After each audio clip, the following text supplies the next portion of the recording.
If the bigger the spy equals the bigger the lie, then does the bigger the spy movie equal the bigger the lie to the critic score? That may not be scientific, but we'll approve of that statement. We're jumping into the pool early to let you know that Argylle is not that bad.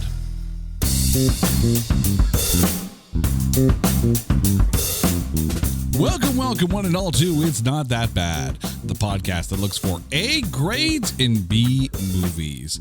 Now, normally, we like to let a movie gestate. We like to let a movie sit in theaters, then get released to the home public before we jump on something. But my lovely wife, Carrie, who is here for the show, welcome. Hi. Hello. Hi.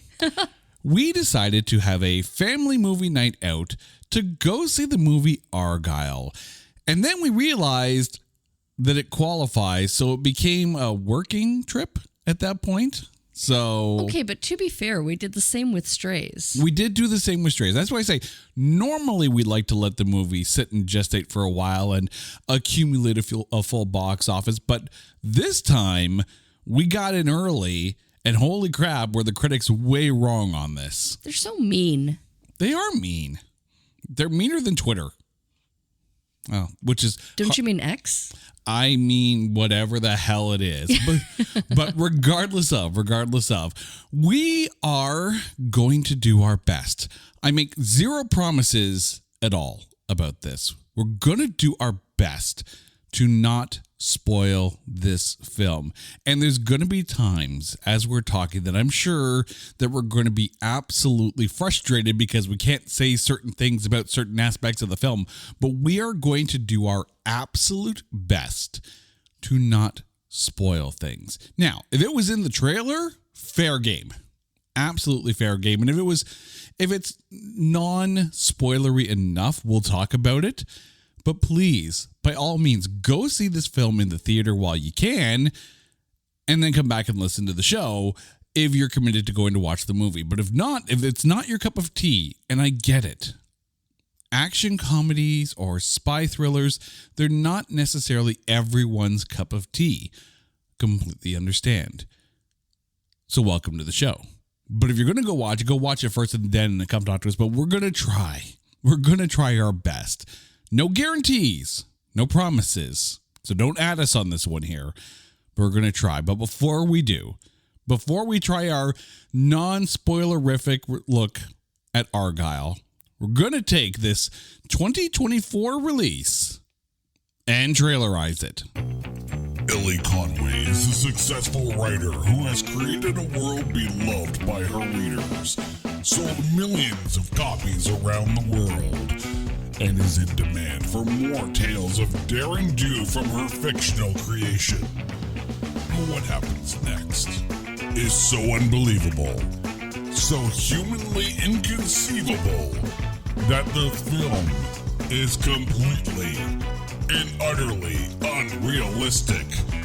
And no, I'm not talking about all the spy stuff. The unbelievable thing is that the rights to the character weren't bought out by some streaming service to turn into a series.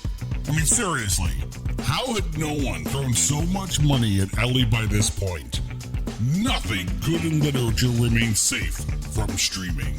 She gets caught up in a high-stakes, high-octane world of high danger, and the only one protecting her is a guy whose every fight move is an audition for the Saturday Night Fever Fight Club mashup that needs to happen. I mean, think about it. Mortal Kombat meets Just Bring It. It's an idea so brilliant, it'll get snatched up by some streaming service. Bryce Dallas Howard and Sam Rockwell star in Argylle. Rated PG for perfectly good. Do you know how hard it is to try to even think about purring when doing that really messed up voiceover?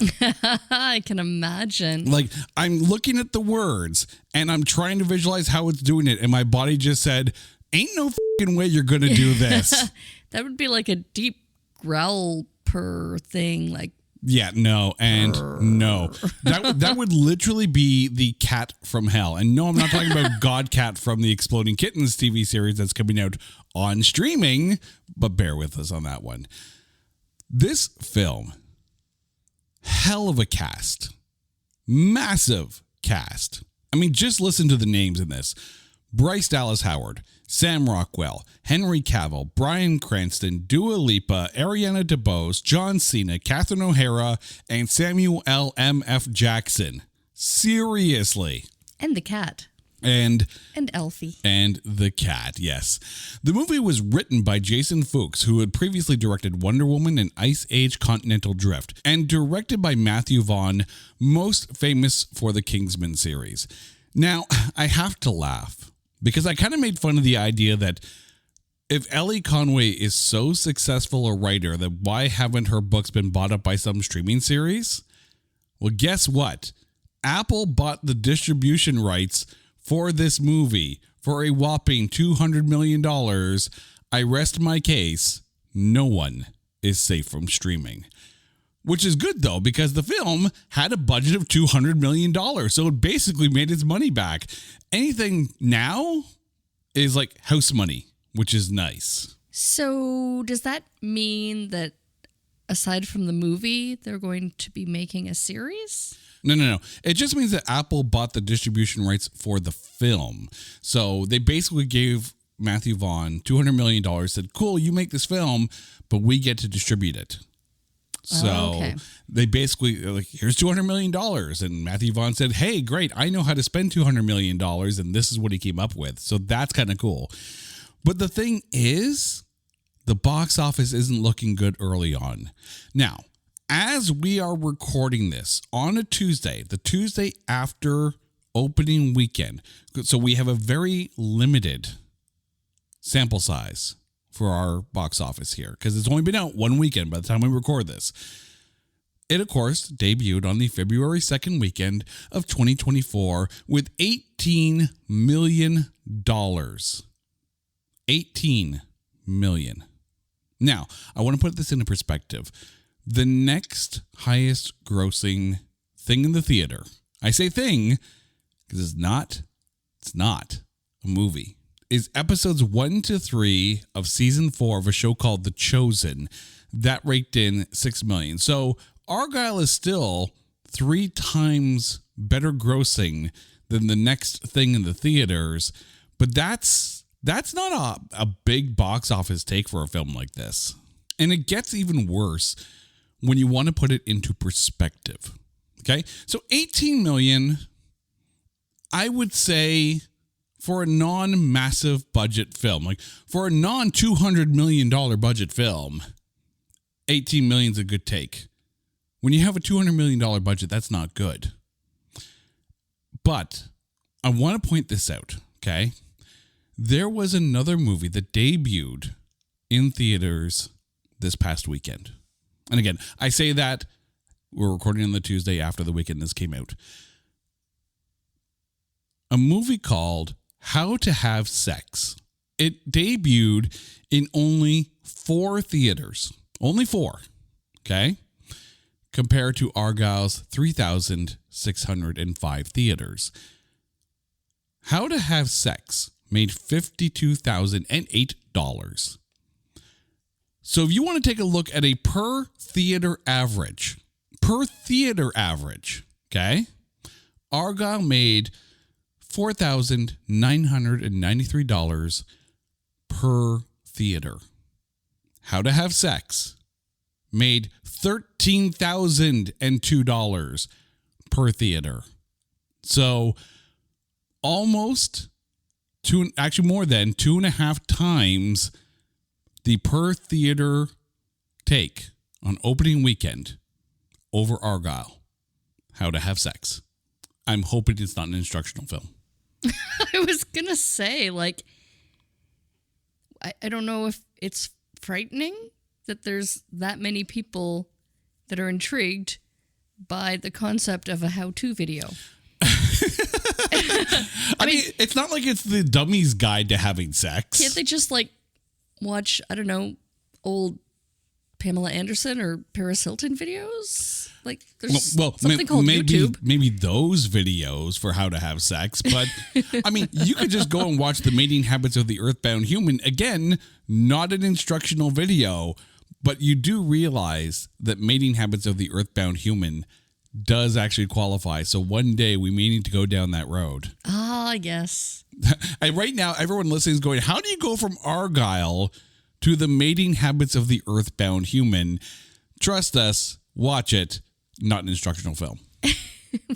We took a wrong turn at Albuquerque. Well, I did say we're not going to spoil Argylle. Yes. So we may just have to spend it talking about other films, but we'll try. We'll try.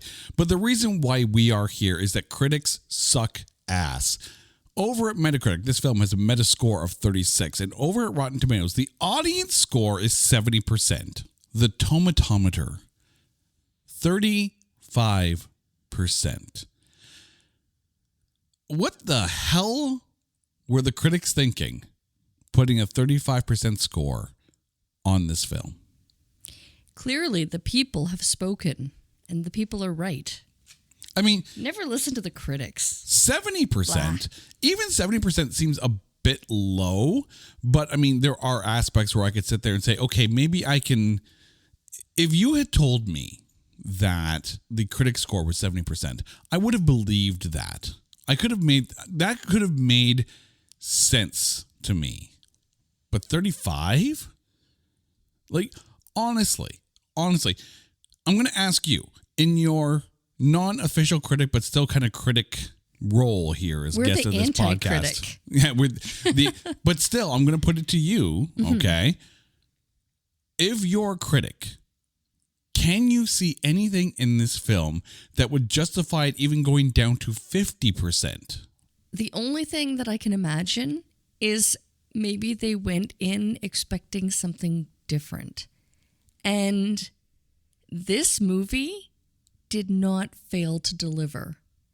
Like, the everything. It was funny. It was interesting. It was plot twist and turn, and a fantastically executed pirouette with a bullet. Thanks, Sam Rockwell. I mean, he is always dancing. That's like his trademark, his calling card, and he did it so damn well. Oh, yeah. I do absolutely need Saturday Night Fever Fight Club to be a thing. I mean, it's kind of like what intrigued me was the trailer. After watching the trailer, remember I had said it's kind of like Bullet Train meets, The Lost City. The Lost City, exactly. And yet it was so much more. Friends, it was so much more. So go see it, bring up the audience score, and let's tell the critics they're wrong. Now, let me put this into perspective, though, because I do want to draw a few comparables, okay? If you were to take a look at the Kingsman movies, the ones directed by Matthew Vaughn, okay, of the three of them, this film has a lower critic score than the three, but it is very close. Okay, so just let me run through the numbers here for a second.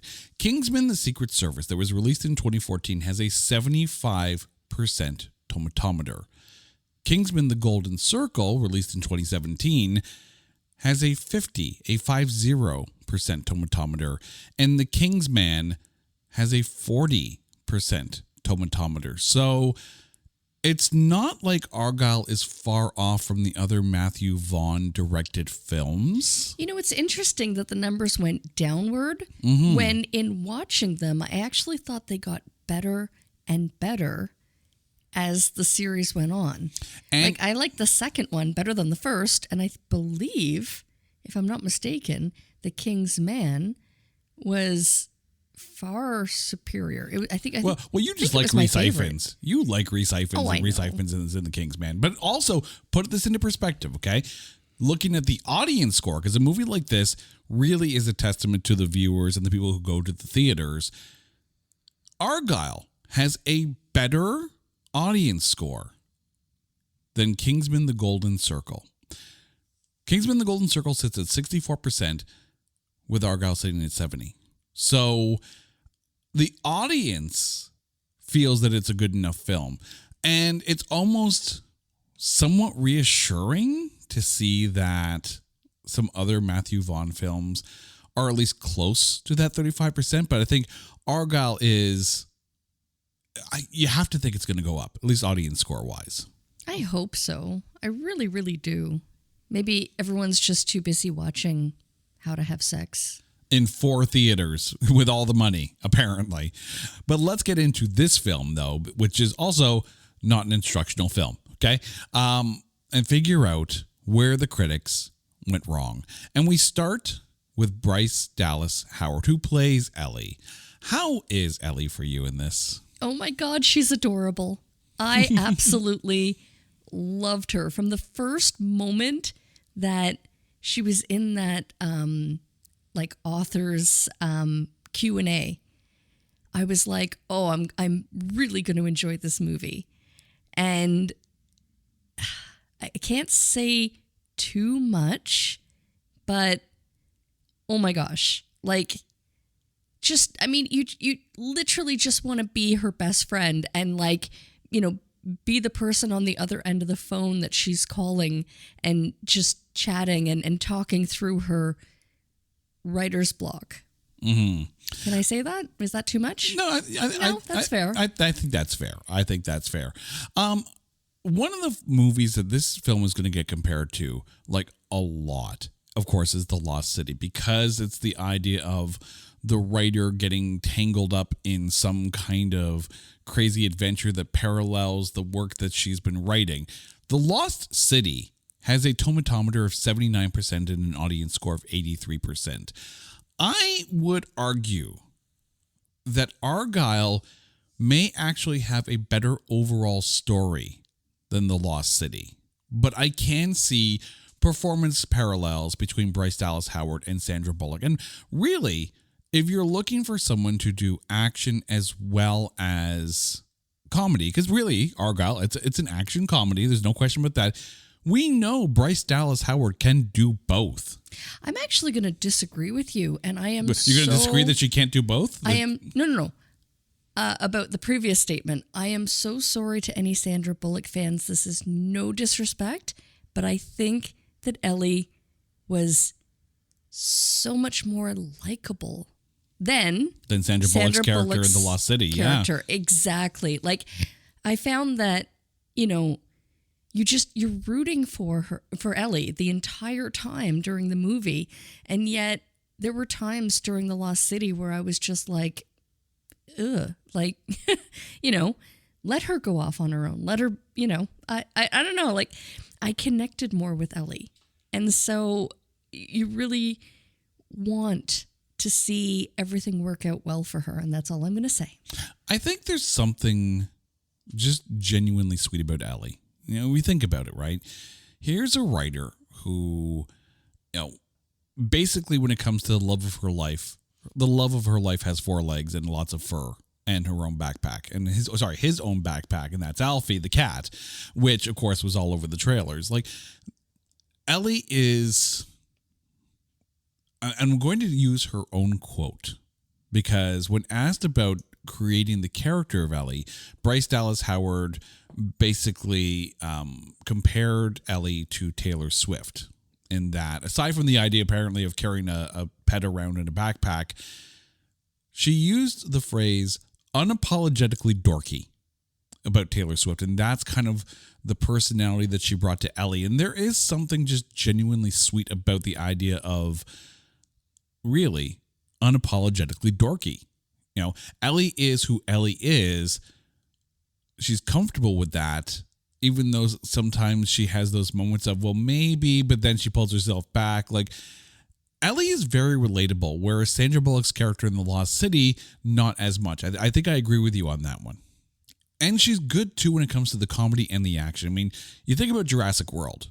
Bryce Dallas Howard was phenomenal in that. But then if you take a look at her in the episode that she was in Black Mirror, holy crap, the best Black Mirror episode of that season, go watch it. Like, the depth to her acting is solid. And I will say, too, phenomenal director as well. Okay, Bryce Dallas Howard is just stupidly talented. There you go. I'm just going to sit back for a second, and I'm going to let you gush for a little bit, Because it's time to talk about Sam Rockwell, who plays Aiden. I'm ready. Okay. Love. Okay. Like I said earlier, Sam Rockwell is always dancing. It's like his signature calling card. Mr. Right, Confessions of a Dangerous Mind.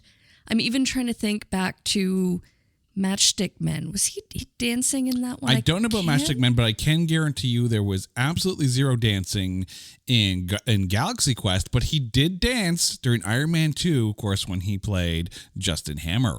Also, he had a bit of a dance number in Charlie's Angels, did he not? Oh, yeah. Yeah. Oh, yes, very much so. So, I mean, it really is, it is just perfect. His choreographed fight scenes were literally like watching a ballet with bullets.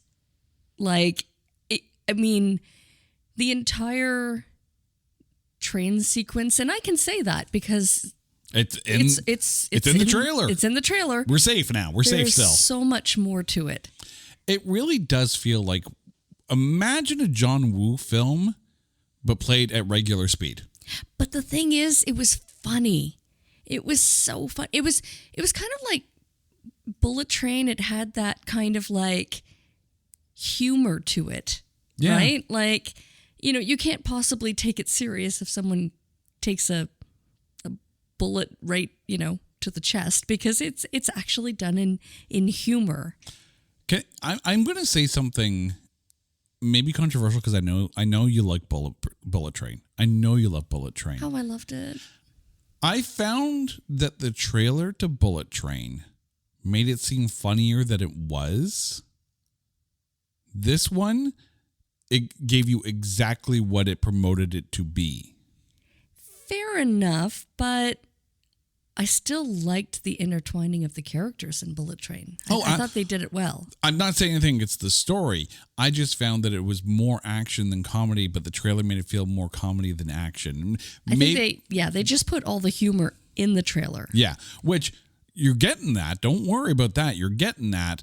This one had more comedy to give, though, than what you got in the trailer. But I'm glad you mentioned Mr. Right. It's a very Sam Rockwell character. It's almost like it was written specifically for Sam Rockwell. You could almost see them sitting there going, all right, so we got the character of Aiden, and it's going to be Sam Rockwell. We want Sam Rockwell. We're going to pay Sam Rockwell. Apple gave us money to get a Sam Rockwell, so make sure there's lots of dancing in it. Do you think it's too Sam Rockwell of a character? Is there such thing? I would argue, because there were times when I'm watching this, and keep in mind, I'm not saying I would ever replace Bryce Dallas Howard in this film. But there were times where if you had taken Bryce Dallas Howard out and put Anna Kendrick in, it would have felt like Mr. Right too. You know what? I think there's just something genuinely likable about Sam Rockwell. Without saying too much, the fact that there are times where you question him and his motives and his why, and yet you find yourself almost feeling guilty for even questioning him because he is just so damn genuinely sincere.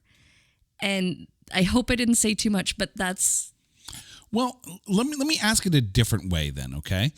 Do you feel that Sam Rockwell is falling into Christopher Walken territory in that people are writing the roles for him based on the same style of character that he's played over and over again? Well, I think if you're writing for Sam Rockwell, or, I mean, let's be honest, if you're writing for Sam Jackson, right? Like, even Samuel L. M.F. Jackson's role in this movie... Now, it's like Sam Jackson light. I mean, he didn't drop any MFs, but it was still, what would Sam... it's kind of like the writers were like, what would Sam do? Whether it be Sam Rockwell or Samuel L. Jackson, right? And I think there's something kind of okay with that. Because actors, even though they're actors, and really they could turn on a dime and completely change their persona, I think there's something almost comforting that when you see Sam Rockwell, you know you're going to get like the hitman with a heart of gold. And you know that there's going to be that tender moment where it's like, aw, like it's just, that's just how it is. That's what you tend to expect and what you get from Sam Rockwell. But I'm going to turn this on you though, okay? Because just last episode, we talked about Terminal. And one of the things in that film was that you had actors like Simon Pegg and Mike Myers in roles that are very separate from their normal type of comedic roles. And we loved them in that movie for that. Yeah. And again, I mean, that's why they're actors. That's why they do what they do.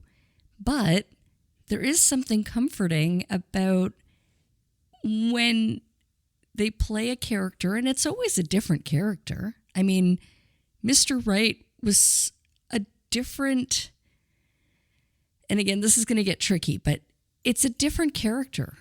It's a different assassin. It is. And you know what? Just watch the movie and know that there's going to be times where your like is going to be challenged, but it all works out. Sam Rockwell style with a dance. A dance and a bullet. Just using your argument, though, I would have loved to have seen George Lucas try to write Star Wars for Samuel L. Jackson. Like, I could just see it now. Did the sign on the spaceship say Dead Jedi Storage? No! Well, I mean, there's a very good reason why Mace Windu had the purple lightsaber. Yeah, so he could be seen. It's because, Sam Jackson wanted the purple lightsaber. He wanted to be different, right? And, if Sam Jackson wants, I'm assuming. Okay, but he's not going to walk into a room, fire up his lightsaber and say, "Oh, I'm sorry, did I grab your attention?"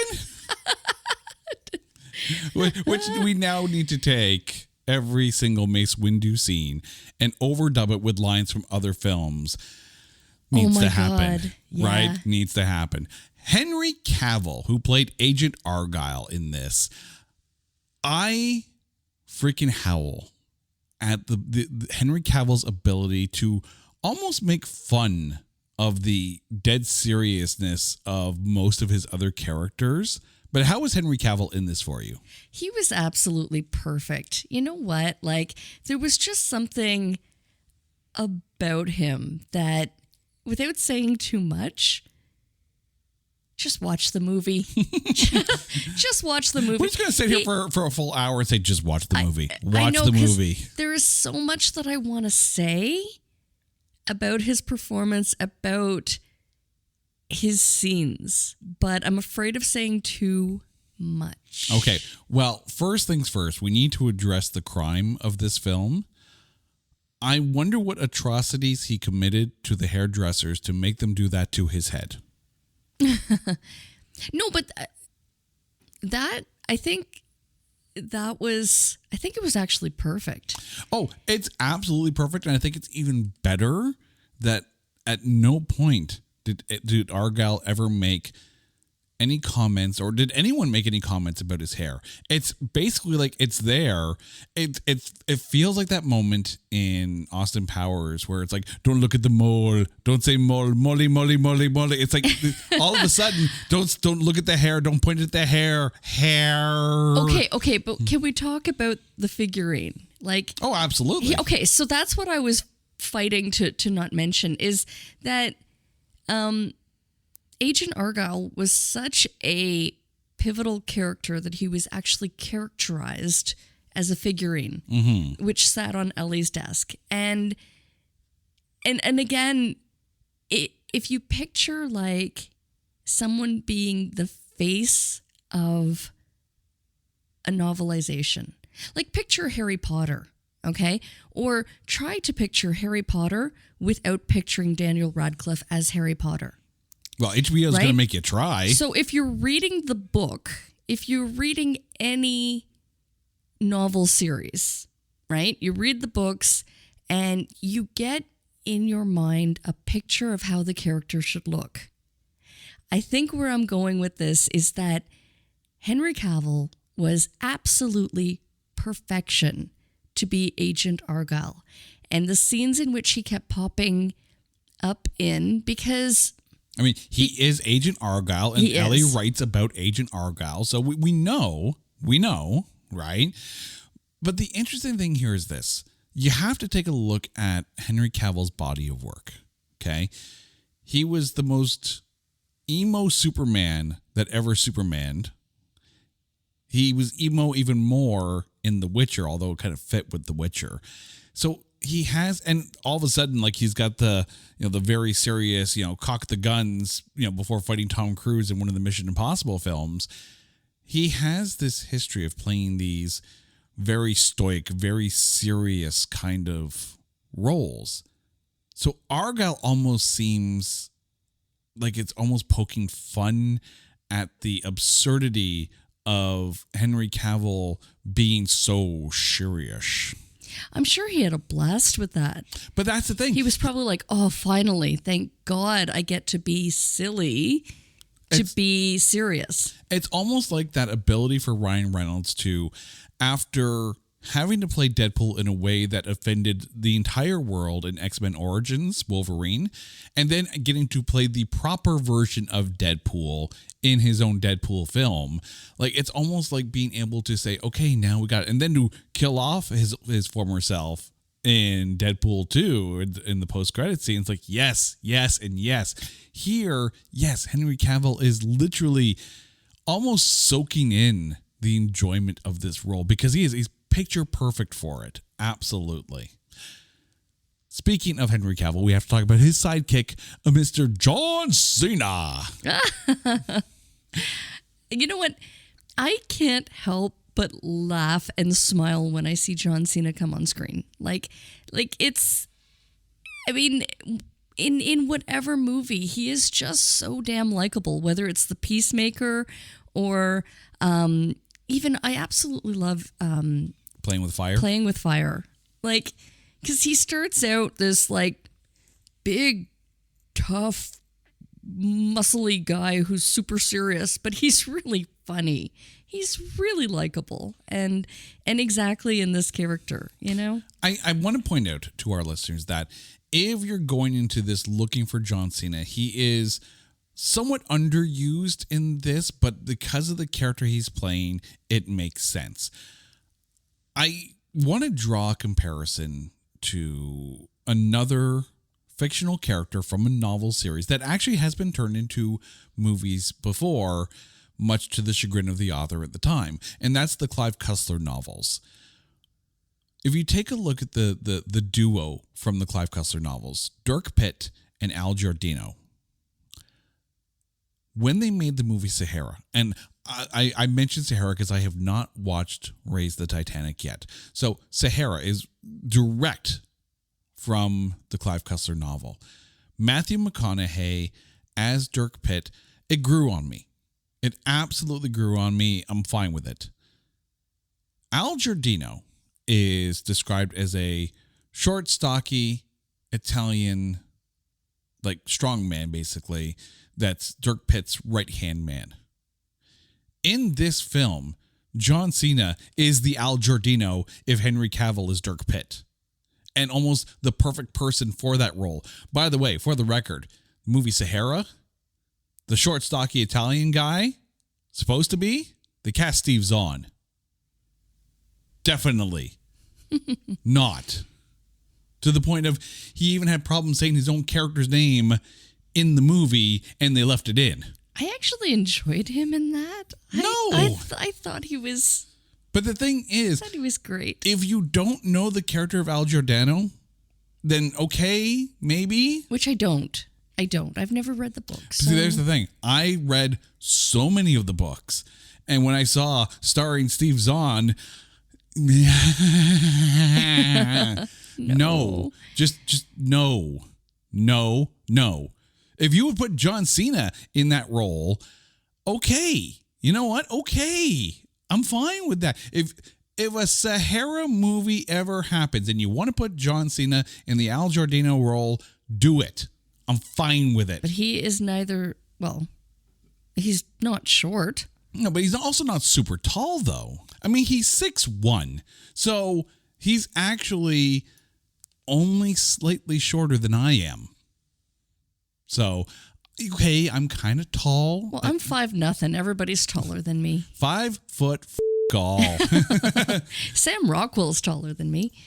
Okay, but don't put Sam Rockwell in the outfit. No. No. Just no.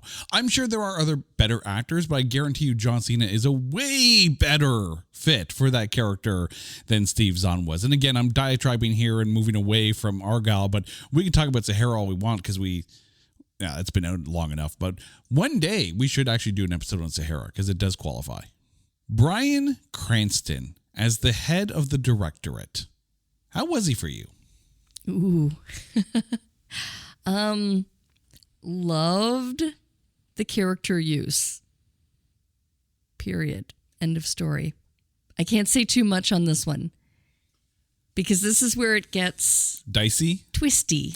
So I'm going to say a few things that will not give away the plot. Okay, I'm going to let you take the lead on this one. But it will absolutely give you a feel for the character that he is playing. There is a reason why when they were making or getting ready to do the Superman films, like under the DCEU, there was a lot of push to get Bryan Cranston to be Lex Luthor. In this movie, it explains why he would have made a good Lex Luthor. You know, he is in that position of authority and he walks that fine line of, it's almost like the comedy version of whoever's in charge of the Bourne Supremacy. And that's brilliant. And menacing. That's the thing, too. Lex Luthor is he's a more business-oriented, more professional, albeit evil mastermind, his presence can be menacing with the tone and the tonality of his voice. He played it well because even when he was supposed to be likable or trusted, he was still scary AF. But that's the thing. If Lex Luthor is turning on the charm, it's going to be even scarier because what does he want and why is he being nice to you? Like that's like if you have a villain and they start to be nice to you, you have to question what the hell and are you going to live past this? And that's kind of the vibes you get from Bryan Cranston in this. The always adorable Catherine O'Hara, who played Ellie's mom in this. Freaking love Catherine O'Hara. Absolutely love her. But how was she for you? Oh my gosh. And this is where I'm afraid I'm going to say too much as well. I mean, she is just so enjoyable to watch. Like, whether it be in movies or television. I mean, Schitt's Creek, come on. And I heard that she actually just signed on for the This Is Us. Okay. So she's going to be playing a role in that as well. I mean, oh my gosh, you can't help but enjoy I don't think she's ever had a bad role. No. I mean, correct me if I'm wrong, but she's always so fantastic and she brings so much to the table whenever she's in any movie or TV series. I really enjoy watching her. She's the kind of person I would love to meet and just like chat with because she seems so genuinely sweet. Oh yeah, I mean, until she's not. She dun, dun, dun. She is the kind of person that you could put her in the absolute worst movie ever, and she'd probably end up still being the best part of the film and make that at least that role or that character likable. By the way, the lowest tomatometer movie for her is 2004's Surviving Christmas with an 8% tomatometer. Oh, but I'm sure that has nothing to do with her performance. No, and that's the thing. I'm just saying the movie has that rating. When you're casting someone to be Bryce Dallas Howard's mother in this, Catherine O'Hara is one of two people that I would have picked for this. The only other person I could pick would be Marilu Henner.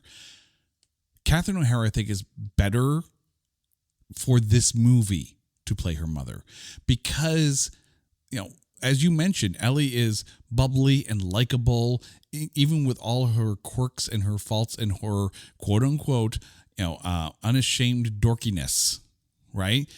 Catherine O'Hara fits that mold. She makes sense as Bryce Dallas Howard's mother.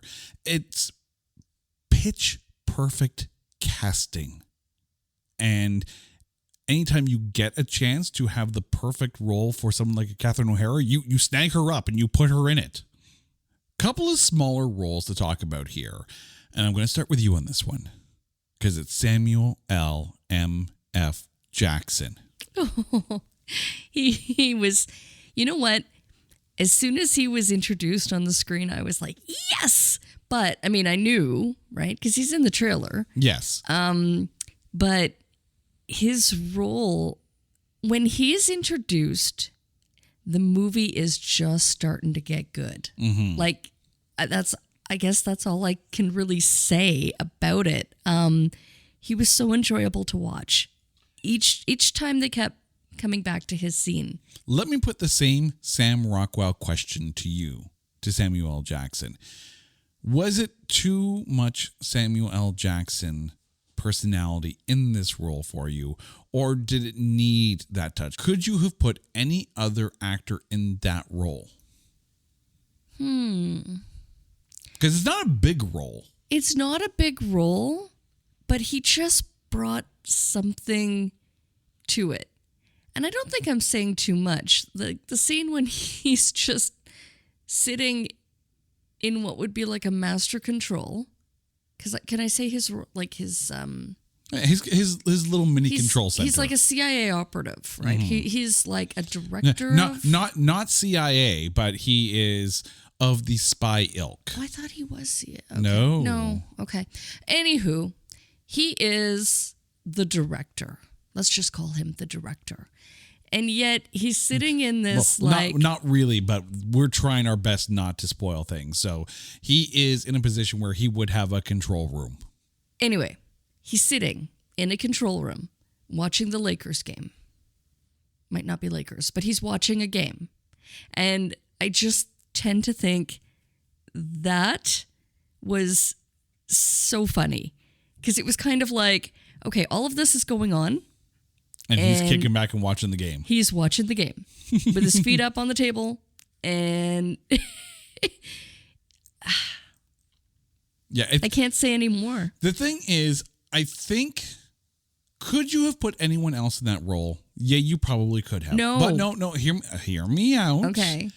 But if you're going to put someone in that role for the tonality of this film, and it's at this point where you almost need a little bit of a levity breath, because a lot of things, by the time Samuel L. Jackson appears in this film, there have been a few things that have happened in this film, and that's all I'm going to say about that. But having him and his presence and the way his character's personality is a bit of a breather, a chance for you to catch your breath and get ready for the next series of shocks that's going to happen. So could you have taken this character and simplified the character? Yes, you could have, but I think Samuel L. Jackson's personality gives the momentary breath that the viewer needs so they can catch up. I was just going to say, I think it's absolutely perfect that he shares the name with the cat. Absolutely. And that's all we're going to say about that. And that's all. No, but it's a nice little nod. It is. To his Nick Fury role, because he doesn't get along very well with cats. So a little bit, yeah. Okay, well, that's not a cat. So that's reaching. Goose is a flurkin. Okay. Oh, yeah. Mother flurkin. It's like, oh, what is wrong with that cat? Okay, one last small role to bring up is Dua Lipa. She, of course, of the spy with the dance moves and, catches Henry Cavill in her trap kind of thing. When we talk about singers making the jump to acting and bigger movies, more often than not, you see a lot of these, singers getting movies that are designed to be vehicles for them, right? Instant starring role and everything else happens around them in order to be able to make the star or at least the singer, a movie star as well. You think Britney Spears and Crossroads. You think Madonna and movies like Desperately Seeking Susan and Who's That Girl. Dua Lipa being in a role this, for lack of a better term, small. And also being in the Barbie movie as well last year as part of an ensemble cast. I think it's smart for her and for her career, if she's going to be moving into acting, to take these smaller ensemble roles that means the focus doesn't have to be entirely on her and she can just be comfortable in the role and not have to carry the weight of the film on her. But her presence in this film, how was Dua Lipa for you? I mean, it was good to see her in the role. I think because I can say it because it was in the Oh, she was in the trailer. There was zero question she was in the trailer. I mean, it was lovely. It was what can I say? But it was really just a dance scene. I mean, it was good action scene, and it helped. I think her presence in this helped to set up the tonality of Argylle and his world very well. Because it's very kind of James Bond-esque, and you could see Dua Lipa being almost a Bond girl-esque type of villain in this. But since we've now talked about really a massive cast, an absolutely massive cast, and they're all on the poster. They are. And by the way, we're not talking about Ariana DeBose because we're really trying not to say things. But she was great. She was good. That's all you need to know. But we can't say things. Knowing everyone that was in this movie and having them on the poster, you have already these high expectations for a film. Do you think it would have served the movie better if you had taken some of the people off the poster and out of the trailer and let those reveals be a bit more surprising? I almost kind of wonder because you almost need to drop that spoiler because of the way the movie is. There are many, many, many twists and turns, and I think the trailer at least gives you that little bit of insight that you need going into it. Well, okay, let me ask you this then, okay? Dua Lipa, okay, maybe you put her in the trailer because you want to make sure that people show up. I mean, and you could really just show her dance in that scene, and put like critic comments around her about the movie, and that's fine, and it doesn't spoil anything. You could have removed Samuel L. Jackson from the poster and from the trailer, so when he appears, it's all of a sudden this big, it's him kind of moment. Like, his presence in the trailer didn't need to be there. Same thing with John Cena, right? You could have not put John Cena on the poster at all or in the trailer at all and let that be a fun reveal. I agree with that, but I don't know if taking Sam Jackson out of the trailer, I don't know. Like, again, you as an audience, or more so as a filmmaker, an editor of those trailers, you want people to buy tickets based on who's in it. Absolutely, so yes. You want at least that glimpse. But the thing is, though, we already know who is in, right? Bryce Dallas Howard is a big enough star. Sam Rockwell's a big enough star. You want to put Bryan Cranston on there? Sure, absolutely, yes, no problem there. Henry Cavill, you need to put him there, right? That's freaking Superman. You got to put him there, right?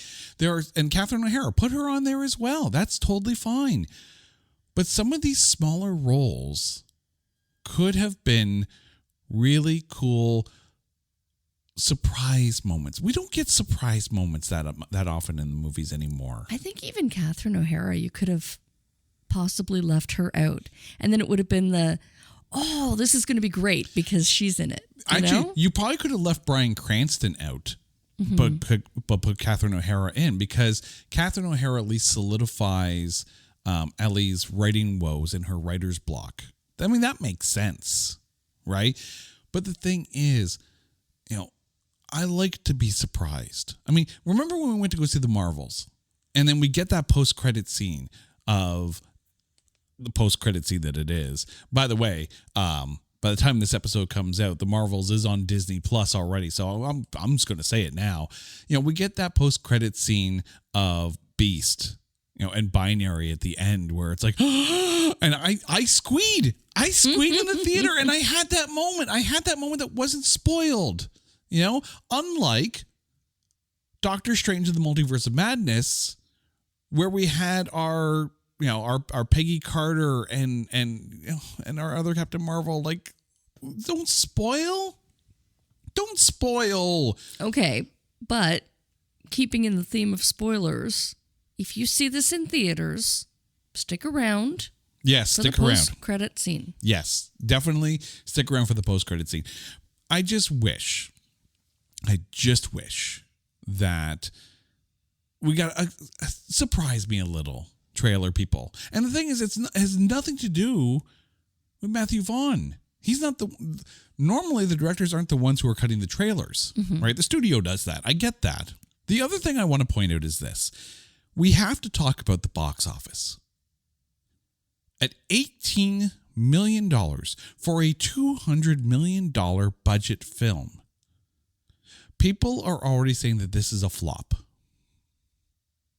And if you're just taking a look at a box office perspective, then yes, by most traditional historical metrics of how we look at movies, it's a flop. The problem is the economics of movie going have changed. You think about it. Prices are high for everything, and it costs a lot to go to the theaters. I think we can all agree with that one. It costs a lot, especially if you're like, you got kids, you're a family of 3, 4, 5, go to the movie theaters. That's like $100 you're dropping. That's if you don't want candy. Well, exactly. You tell the kids they can't have popcorn. Yeah. Ooh. But the thing is, with the rise of streaming services as well, and you definitely see this with the superhero films, is that they're on streaming so quick that the movie-going audience has learned patience. They're already paying for the service. And if you think about it, the cost of one of these streaming services is the cost of one ticket. I wonder, and this is the big question I want to ask you about this film. If you just take a look at the box office of this film, it's a bust. But in the year of our podcast, 2024, should the box office be the arbiter of what is good? No. And I don't think the critics' opinions either. I mean, critics have always been full. So you know what? Those who are spending is it $18 million, right? Let the audience speak on the wonders of this movie, because it really was. I mean, we went out as a family, which was pricey. Yeah. But I regret nothing. No. I think this movie was definitely worth it. It is, by the way, our boys enjoyed it as much as we did. So it is indeed... Trust me, that's saying something. It is indeed a family-friendly movie. There's points of laughter for everybody. Yeah, and it's PG, right? So if you're fine with your kids hearing a little bit of swearing, okay, right? But it's not bloody, it's not gory. And it's not overly. No, oh God, no. And the action is tempered with a lot of humor as well. So it's actually a lot of fun. Well, that's the thing, is the main fight scenes are all done with such humor, and they're done like with a whole lot of color too. So beautifully choreographed, again, it's the humor in the fight scenes. It's exactly what, a trip to the movie theater with the family It's everything you could have hoped for. Yeah. But I mean, it raises a viable question, though, of what in 2024 determines if a movie is a success or not. Because from a studio perspective, success equals money at the box office, right?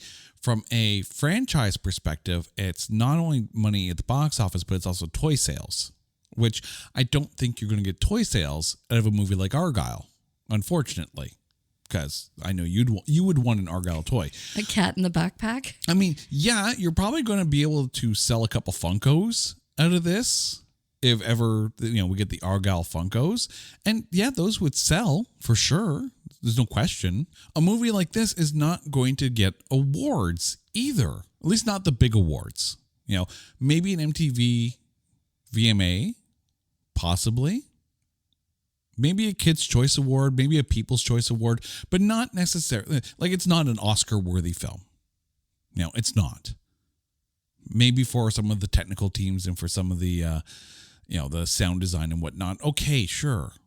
And then on streaming, well, what denotes a good streaming film? And if Apple's got the distribution rights, it's not going to be long before it ends up on Apple TV. I guess the question becomes, can you really call a movie a flop anymore if the box office is no longer the factor that it used to be, if the critic scores and the reviews are more designed or at least more intended to be pseudo witty with a thesaurus kind of thing, and you don't care whether you're mean about a decent film. Like, how do you determine if a film is successful? I don't know. Maybe if it's one of those things where you look at the box office and say, okay, first weekend, maybe not so much, but longevity. Longevity is a possibility. You take a look at some films that are actually still in the theaters. It's like, wow, it's still bringing in some coins. So it has some rewatchability factor. And I think you're going to start to see some studios hold back on releasing movies to streaming. The other thing, too, is physical media. Best Buy came out and said they're no longer going to be carrying DVDs and Blu-rays. Physical media isn't necessarily the selling point or the cash cow that it used to be. And maybe it's because these streaming services have made DVDs somewhat obsolete. You almost need to start to see streaming services fail before we get back to real metrics of what a success is. Because in this current climate, where movie tickets are one of the first things cut in a personal budget in an expensive economy. I need to check our budgeting because we're still seeing movies. Oops. But maybe it's the theaters that need to do something. Because, let's be honest, they charge a load for the snacks and for the tickets as well. But the funny thing is, you're also seeing them start to put older movies back in the theaters. The one near us has been showing the Harry Potter films again. Yes. And we went to go see the third one, and the theater was fairly packed. Now, it wasn't the big premiere theaters. It was one of the smaller ones off to the side, but still, there were more seats on a per seat basis than there was when we went to go see Argylle. There were more empty seats as far as the capacity went. And that's not good. And maybe it's just because I'm worried. I am worried that if the current lack of box office success continues, studios are going to start to pull back on the amount of movies that are made. I doubt that, but I can see them going straight to streaming or like a pay-per-view format almost. Well, I mean, I would be very curious though, because you see, if theaters are going back and getting older movies to put into the theaters, and streaming services are constantly, re-upping older movies because there were bidding wars for shows like Seinfeld and Friends, and The Office. And people, the minute it shows up, people are like, hey, I'm going to watch this show again that I've watched 50 million times. And I understand the comfort level in watching some of those older shows and some of those older movies. But if back catalog is drawing more streams than new original content because there's a stigma towards new streaming content that goes straight to streaming, right? It's the whole this film didn't have a box office. It went straight to video. There were some very, very good straight-to-video movies. And there are some very good straight-to-streaming movies. But the stigma is still there. But if older movies are getting the dollars and the streams, then what's the point? I guess what I'm trying to say is, go see the damn films in the theater. If you love movies, go experience it in the theater before you can't. That's my diatribe for the day. But now it's come time. So we got through. We survived, I think. I think we did a good job of not spoiling. I think so. And it's funny because I usually suffer from foot in mouth syndrome. So I did well. There were a few points where I'm like, nope. Can't answer. Yeah, Nope. This is going to be. This is one of the more restrained episodes that we have done because we want you to go to the theater. I complained about not having those surprise moments. I want you, the viewer, to have those surprise moments. So know that from our perspective, it's a damn good film and totally worthy of your dollars to go see it in the theater. But Carrie, now that it's time, I think I know, but I'm going to guess anyways.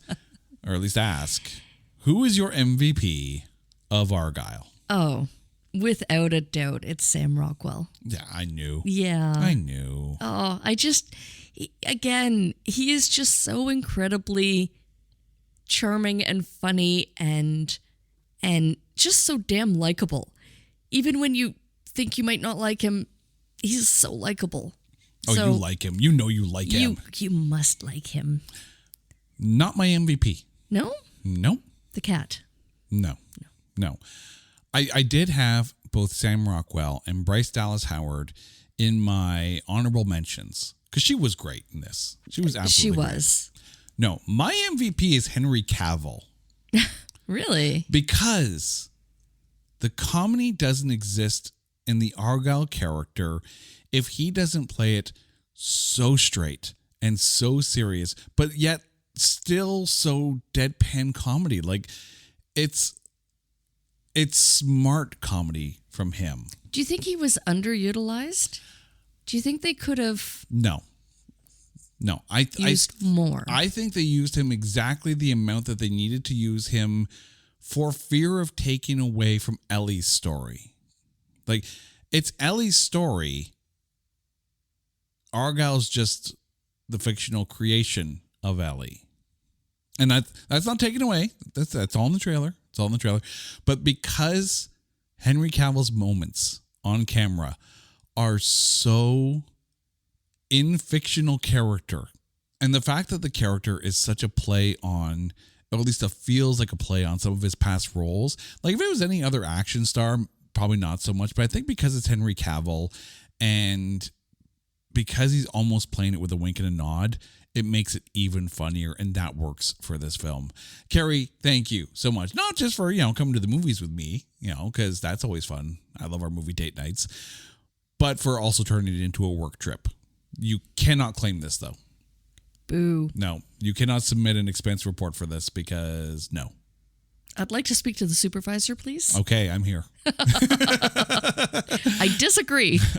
Overruled. Okay, now to you, our listeners, you guys know the drill. If there's a movie out there that you think is unfairly maligned or is just so bad that there is no way in a cat's backpack that we can find anything good to say about it, hit us up on social media at NotThatBadcast or go to our website at NotThatBadcast.com. And while you're there, make sure you check out our Coming Soon page so you can chime in on all the episodes we have coming up. Until next time. She's Carrie, I'm Jay. You guys are awesome. This is It's Not That Bad, a proud member of the Pantheon Podcast Network. Take care.